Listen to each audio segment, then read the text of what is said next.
আসসালামু আলাইকুম দর্শক, একটু আগে যে গুড়ির বাচ্চা দেখাইলাম সেই গুড়ির বাচ্চার বাবা এটা জানানোর জন্য ভিডিও ফুটেজ করলাম যে গুড়ির বাচ্চা। আর একটু আগে দেখাইলাম আপনাদের ওই যে মাঠের ভিতরে গুড়ি এবং গুড়ির বাচ্চা, আর এখানে হইল ঘোড়া।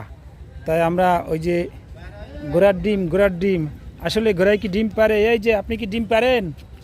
ঘোড়ার ডিম বলে আপনি কি ডিম পারেন? বলে না তো। আসলে ঘোড়ার ডিম বলতে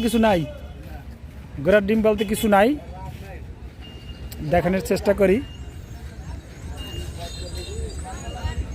উপজেলার মাঠে আনাচে কানাচে ইদানিং ভালোই ঘোড়া দেখা যাচ্ছে, এবং স্কুলগামী কিছু শিশুরাও সেই আনন্দ উপভোগ করার জন্য মাঠে আশেপাশে ঘোরাঘুরি করে।